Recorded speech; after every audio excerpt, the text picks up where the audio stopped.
When I refused, my dad said, "Jake needs your house because he has kids." My mom whispered under her breath, "Give your house to Jake. He needs it more now that he has kids," my dad suggested. "Then we will make you regret it," my mother whispered as she leaned in when I declined. I knew it was them the moment my bank called the following morning to report that someone had attempted to manipulate my mortgage. I had no idea people would go to such extreme lengths to show their support for Jake. When I struggled for ownership of the house, it all began. Years of scraping by have allowed me to pour my heart and soul into my modest house, 3 bedrooms, a patchwork backyard, and my sanctuary. I own every weed I pulled out and every nail in the walls. I saved pennies in a jar while working 2 jobs, skipping dinners, and seeing friends go on vacation. My folks, they couldn't care less.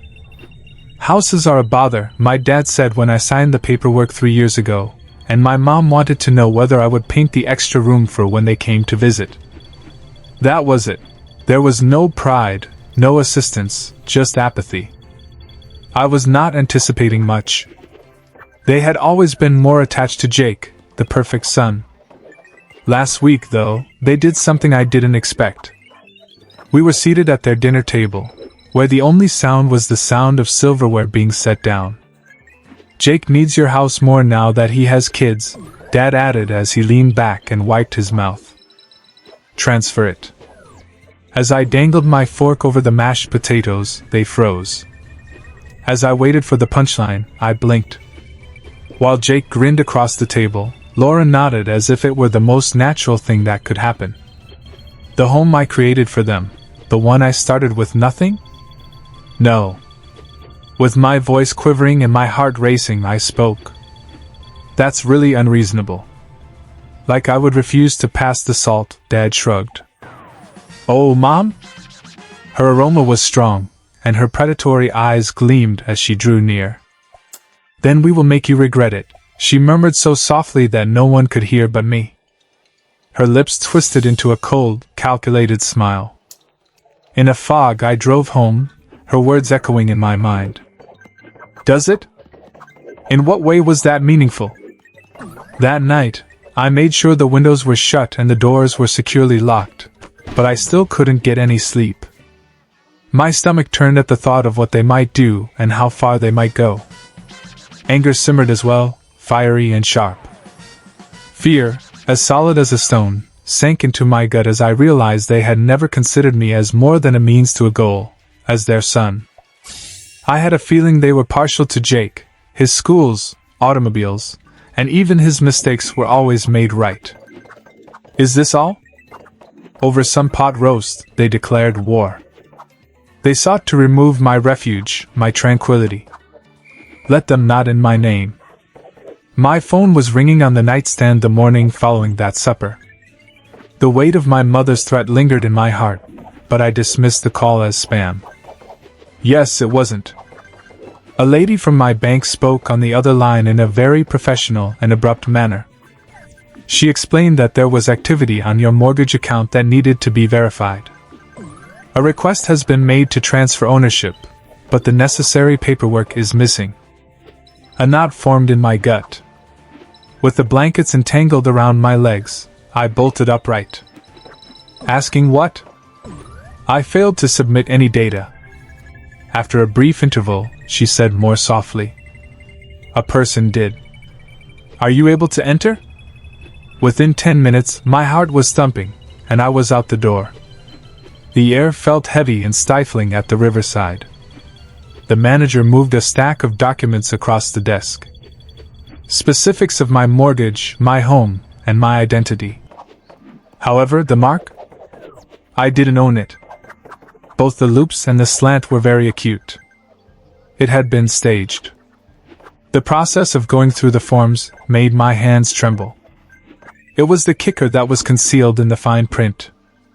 Moving the title to Jake's name was their goal. My breath came in small gasps as I peered at the page, words fuzzily appearing.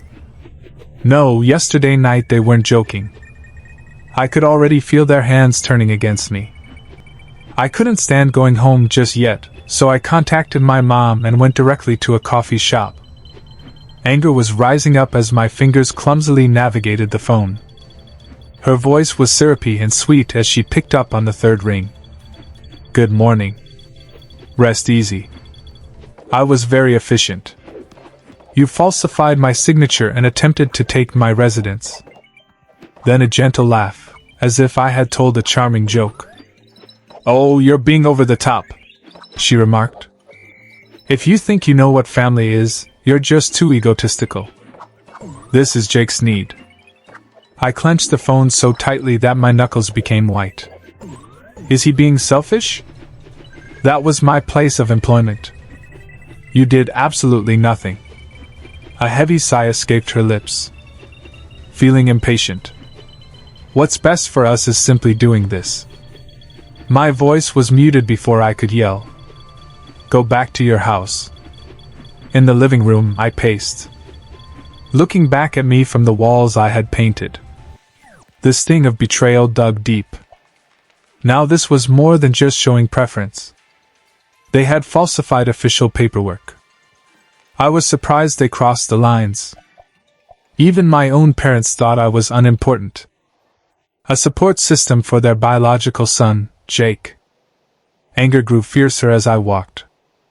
Whatever it was, I wanted to shatter it. However, chilling and silent terror also crept in. After making it thus far in just one night, what lay ahead? With that nudge from Mom, we'll get you.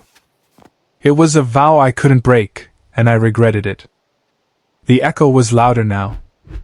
I collapsed onto the sofa and stared up at the sky.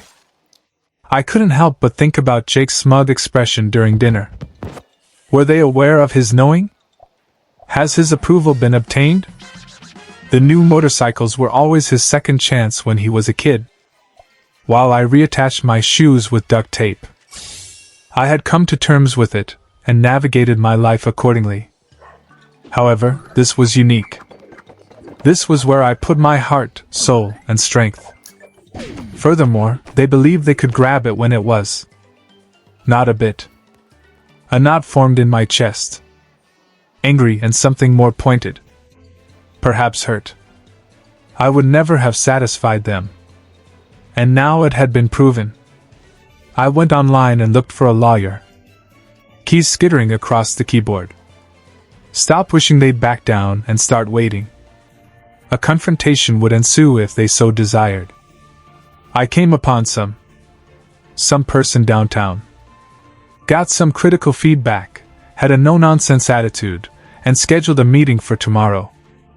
A peculiar serenity washed over me as I clicked confirm. The faith I had held to, that frail tie that bound me to them, lost her composure. They were no longer considered family. They were my adversaries, and I would treat them as such. I made sure to double-check the locks that night, and the deadbolt clicked into place with the same sense of finality as my mood. I still had a hard time falling asleep. I flinched at the sound of the home with every sound. There was a sense of danger in every shadow. But within the anxiety, a seed had begun to germinate. Fix it. I would not go down without a fight, even though they had drawn first blood. They weren't going to take my home or my life. It is not so just yet. I was still quite anxious and hypervigilant a week following the bank disaster. After we met, the lawyer Tom, a rough person with a steel-like handshake, began digging onto the counterfeit. His assurance that it was a solid case didn't alleviate the anxiety I was feeling. A harsh crack pierced the air that night as I cooked dinner, the kitchen filled with the aroma of garlic. The spatula I was using squealed to the ground. I bolted for the window. An artificial and furious orange light flickered outside. As I flung open the back door, smoke irritated my eyes. A fire broke out in my garage. In the process of devouring the roof that I had mended last summer, flames licked the wooden frame. I shakily made my way outside and dialed 911. An explosion. Our garage. Yes, it's burning. my anxiety was almost drowned out by the operator's soothing voice. From afar, sirens cried out. As the flames engulfed everything around me, I remained immobile. The old bike I had rode when I was a child, my toolbox, and my automobile were all reduced to ash. Firefighters didn't get there until after it had already happened. As black smoke billowed into the darkness, they hosed it down, and one of them dragged me aside. He remarked with a quiet voice that this wasn't an accident. Motor fuel. Arson. A shaky foundation. Arson. Like a fist, the word struck. Even before he finished, I knew who had done it. Once I got back inside, I put on my security shoes, which were somewhat blurry but still legible. Across the garage, Jake was slosh-gassing a can. A smirk spread across his face. My mother. Standing with her arms crossed, she observed the scene as if she were a film director. Before I could catch my breath, I started to choke. They hadn't merely broken into my home. The bits of my life that I had crafted from nothing had been destroyed by them. While gazing out the window, I sat on the couch and studied the charred outline. A crushing wave of sorrow engulfed me. It wasn't just things in that garage. It was years of winging it, recalling nights spent fixing things on my own when nobody else would. Now it was just rubble, and they had finished it. Up next, blinding wrath roared. I wanted to yell and smash something in their house. But beneath that, a more profound pain throbbed. I was horribly despised by my own relatives. I wasn't merely a target. I was a disposable commodity. As their lights faded down the street, the fire team departed at approximately midnight. Raw Calton voice. My garage was set on fire. Mom and Jake. I have the footage. His action was unwavering. Please return it tomorrow. We will include arson in the list. Despite his unable to see me, I nodded and ended the call. Two weary but kind police officers arrived next. I saw their expressions stiffen as Jake's grin flashed across the screen and handed them the tape. Something like, "We'll file a report, but proving intent's tricky without more," was said. I was more concerned with halting their progress than with difficult. Once again, I ventured out to the debris on my own, the air heavy with soot. Both the toolbox and the car's frame had deteriorated to a mangled wreck. It hurt when I kicked a burned plank, rising up my leg, but it was amazing. They were afraid I would crumble and give up the house if something happened to me. That was incorrect. It did one thing, and that was to kindle a fire within me. Now this was personal. They had crossed a line that I would never forgive, and I was fighting for more than just a building. Returning indoors, I retrieved a beer and settled into the shadows. With the help of the attorney, the police had the recording, but I had a feeling it wouldn't stop there. "We will make you regret it," Mom whispered again, and I could see how far she was willing to go. I gripped the bottle tightly, my knuckles turning white. They may have taken my tranquility and stability, but they certainly wouldn't have gotten my spine. I would fight back even more tomorrow. Feeling regret would be their initial reaction. A campfire gone bad was the aroma that pervaded my home the morning following the fire. I was standing at the coffee pot in the kitchen when the doorbell rang. Pulled me from my daze. The mailman gave me an unmarked envelope with only my name scrawled on it in unsteady ink. There was no return address. I ripped it open, hoping to see a bill or a condolence note from a relative. Rather, it was a letter from a man named Hensley, who had been my dad's fishing partner when I was a kid and whom I hadn't seen since. After skimming the first line, my heart stopped beating. It's been too long since I revealed this. For a loan when you were 18 years old, your mom used your fake name. As my hands quivered with the paper, I slumped into a chair. He detailed his time spent drinking beer at their residence with Mom crouched over the kitchen table, writing.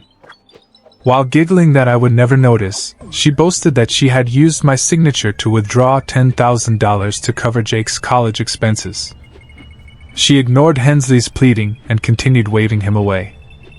She had assured him that he will do well because he is young. I was saving up for something they had already planned while I was working at the gas station, sleeping on a futon. Stealing from. Until I dug my way out on my own, the loans that had been dragging my credit down with it. After the initial shock numbness, which was like a cold wave that made me stare at the wall, the fury was like a tidal rush that caused me to crumple the letter in my fist. For all the years I had battled, they had been taking advantage of me. Jake's degree and his arrogant smile. They had allowed him to build his life on top of me. Painful wound. I felt a knot in my gut as I dove deeper. I had been their child, their son, and they had used me as a pawn to help Jake out whenever he was down. Throughout my entire upbringing, no one ever claimed it was false. We've always been proud of you. Reading the letter aloud to Tom, my voice hoarse, I referred to him as Tom. He stated that this alters everything. We are already aware of their background in fraud, whether it be from check scams in the 90s or using mom's bogus IDs. Now it's connected to you. I didn't anticipate this when I requested him to look into the forgery. He sent me their rap sheets via fax. Volumes of infractions, penalties, and probation they would delicately negotiate their way out of. No, parents, not career criminals. The clincher was Hensley's confession, which proved they had been draining me dry long before I could defend myself. The burnt aroma wafted in through the crevices as I paced the living room. I had to start all over because of the debt, which explained a lot. Banks had rejected me early on. The people who had staked their lives on me now wanted my home as well. Just like me, the viewers would experience it. My history, trust, and very identity were all taken from me in one act of betrayal. I imagined my parents' approving nods, my mother's sly grin as she signed my name, and my fists clenched till my nails scraped the flesh. I wasn't the same child anymore. They'd taken advantage of me when I was naive. I took a box out of the closet and put the letter, Tom's files, the surveillance film, and all of their dirt into it. Working with a strategy in mind, my hands became steadier. My garage was set on fire, and I was trying to be broken. But this was just ammo. Fighting for my house had become a battle for every year they had stolen and every opportunity they had ruined. My once nightly terror transformed into something colder, sharper, and more purposeful. As the sun went down, I put the lid on the box and placed it by the entrance. I apologize for not informing you sooner, Hensley said. I apologize, but it is too late to do right. That they could keep taking was their assumption. They were about to find out that I would return twice the amount. I was still reeling 2 days after Hensley's letter, with the evidence box lying like a loaded rifle outside my door. With each passing night, the crushing weight of their treachery made it harder for me to sleep. After, Jake sent a text message saying, "Meet me at the restaurant on 5th. On my own. Now I'm feeling queasy. When I last saw him, he was setting fire to my garage, but now something. I left because of the plea at the end. I got out of my car, put my phone on record, and headed over. The humming of the motors did little to ease my anxiety. Hunched over his coffee, he appeared to have also not slept as he stood in a corner booth. As I slid in across from him, my eyes widened and bloodshot, and his stare sharpened. He whispered, his voice cracking, that they're in deep. Oh, credit sharks, $150,000. We must pay or face certain death. I felt my jaw clench. Us. As he shook his hands around the cup, he swallowed. Our home is known to me, Laura, and the children. They said your house could get rid of it. I reclined, my gaze fixed on him. I take it you want me to sell, so you set fire to my garage? An expression of shame spread across his face as he recoiled. I preferred not to. I was made by them. At that moment, I was terrified for my life and my home. The loan sharks weren't joking. From what I'd seen on the news, I knew what occurred when people didn't pay their bills. The thought of them storming my home with weapons drawn in response to my parents' disarray made my heart race. Next came the disgust. Jake, their stooped-over puppy, couldn't possibly refuse. You got a chance to alert me. I lost it. With a mumble, he averted his gaze. It was terrifying. Concern for his children wavered. 2 little girls were ensnared in this, but their wrath caused them to drown. Oh, you're so timid. Despite the turmoil within, I spoke with a firm voice. Has been all along. My dad's number rang that night. As I prepared to answer, I pressed record. It's not necessary for you to make things more difficult. He twitched. Hello there, no need to act. If you don't sell the house, we'll bury you. My pulse rate dropped. This wasn't an act. A genuine and immediate danger of death was there. Would you murder your own son? I pushed the words out as I asked. With a sharp bark, he chuckled. Allowing us to deteriorate makes you a son. The room spun around me as I sat there, phone in hand, and the line went dead. There would be a palpable sense of danger in the air, and the audience would undoubtedly feel the same way. His words echoed in the darkness as I replayed the call. Casket me. All for their beloved Jake. They had gone from stealing to arson to this, murder on the table. Though it seized me tightly, fear honed my concentration. Not even in my own house could I feel secure anymore. All I could think about were the sharks circling, my mom's icy stare, and Dad's clenched fists. The adrenaline and urgency made my hands tremble, not because I was weak.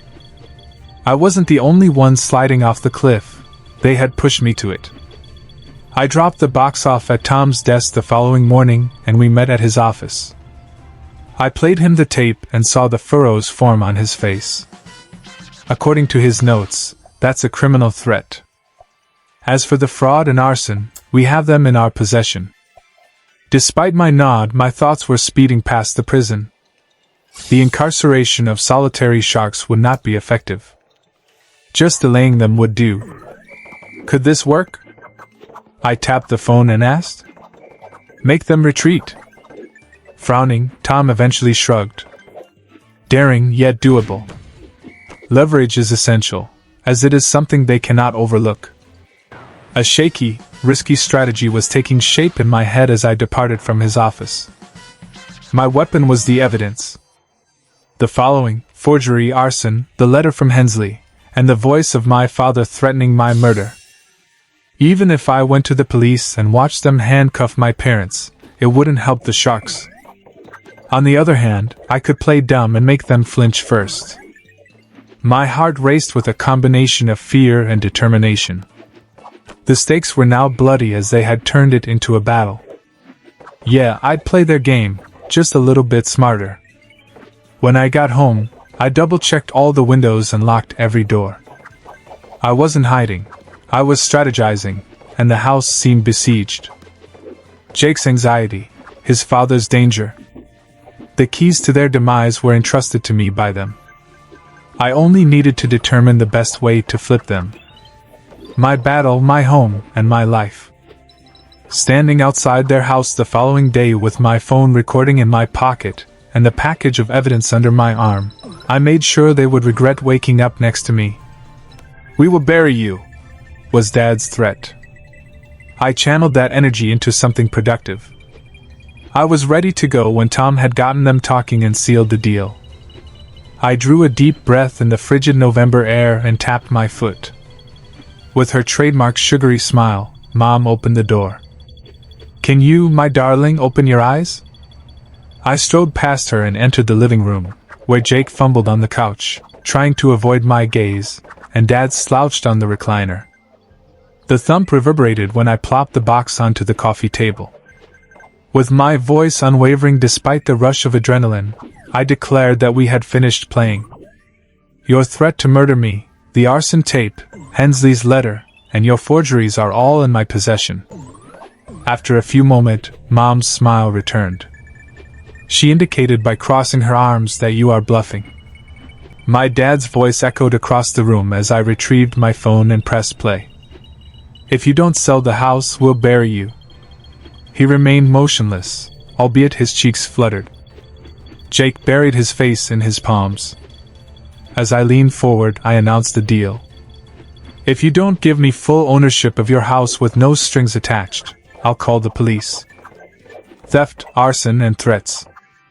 Even when you're rotting in prison, the loan sharks will find you. Amok and fragile, Mom chuckled. We are your family, so you wouldn't dare. Unflinching, I locked eyes with her. Guests won't set fire to my garage. My family isn't going to take my life. A red-faced dad lurched up and balled his fists. Suddenly, he swung at me with all his might. You tiny. Jake seized his arm and pulled him back as I dove, my pulse pounding. Excuse me, Dad? Jake sounded frazzled and anxious. A terrific tension gripped the room, and it froze. Jake was shook off by Dad, who was gasping for air, but Jake never tried again. As she calculated, Mom's pupils condensed. What are the results? She inquired as if we were in a bargaining situation at a flea market. If you want to stay free, I told you to. You pay off the sharks, I keep mine, and I sell your house. You get away with more than you should have. I could see the terror in Dad's eyes despite his snort. They were aware that they were in a corner. Jake raised his voice to speak. Take action. I refuse to let this be the reason my children grow apart. He persisted even after receiving a glare from his mother that might have shattered glass. I removed papers from the container. The deed transfer was prepared and ready to be signed by Tom. At this point, I slid them across. Despite Dad's gaze, Mom steadied herself and scratched her name on a pen. Remorse will be yours, she whispered. Father followed suit, his signature unsteady and reluctant. Pale and mute, Jake did nothing except watch. With a surge of triumph coursing through me, I gathered the documents. Direct, energizing. I had turned the tables on them and assumed control. Their remortgaged house, which they had used to control us and finance their scams, was now mine. It would also resonate with the viewers. Feelings of near violence tinged with a surge of triumph, heightened by the intensity of Dad's swing. However, deep down, I was empty. Despite their signatures, their hateful looks penetrated my soul. There was no love lost here. It was a knife-severed tie that I had handled. Think you've come out on top? My mother spoke in a low, poisonous voice as I turned to depart. Rest assured, this is far from finished. Looking back, I halted at the door. To me, it belongs. The piercing cold of the outdoors made me exhale. I could feel the paper's weight when I held them. Yes, leverage, but also a burden I didn't anticipate. I had outwitted the predators who had reared me and defeated them at their own game. However, the excitement quickly wore off, leaving behind an unpleasant aftertaste. They were no longer my parents, they were my foes. Beat them to it. My thoughts raced as I drove home, the signed deed resting on the passenger seat. Here we started. After that, I would unload their mortgage, secure my own, and sell their property. To formalize the transfer, Tom would file the paperwork tomorrow. I couldn't shake the warning shot from Mom's leaving shot, though. Despite losing this round, they were determined to continue fighting. I clenched my fists, resolve solidifying. You should give them a chance. Their fortress would have been mine to keep. Come back and touch me. I sold their house for $180,000 a week after they signed, which was sufficient to repay the loan sharks and put some money away. In order to avoid being involved with their debt, I wired the money through a confidential contact that Tom knew, and he handled the deed transfer. The burned garage was a mark on my house, but I would still own it. Restore, but the triumph was hollow.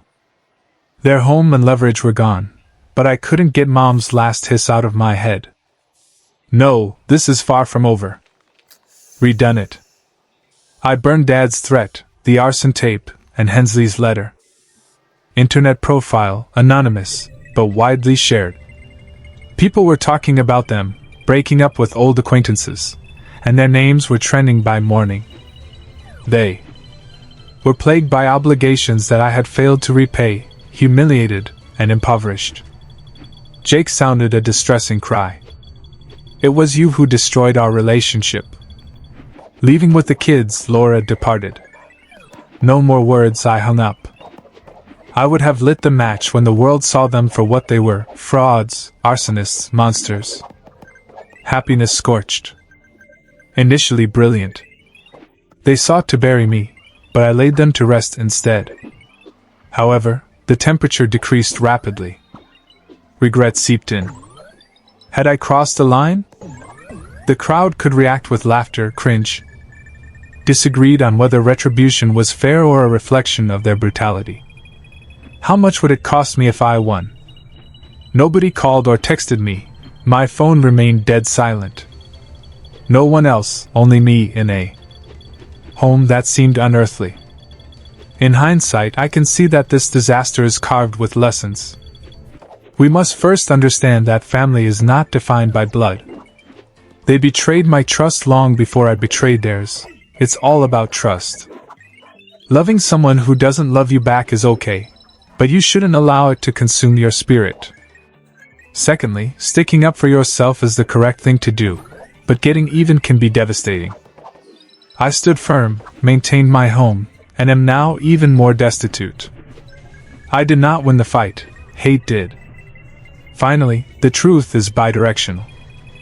I was set free by exposing them, but I was also bound to the story indefinitely. With all this information, people are staring at me. Before you fight, decide how much you can afford to lose. Though I would caution anyone who listened, I would do it again. It might not always feel like you're winning. Ashes linger in the garage, a constant reminder of what they stole and what I returned. I have no regrets about that. Because they pushed me, I had to play the cards I was dealt. However, consider the consequences if you are fighting your own battle. It's great being free until you're the last one standing. For viewing the video, I am grateful. Feel free to leave a comment below if this story moved you. Even though your like is tiny, it motivates me to keep making art every day. Coming up in the next video, man.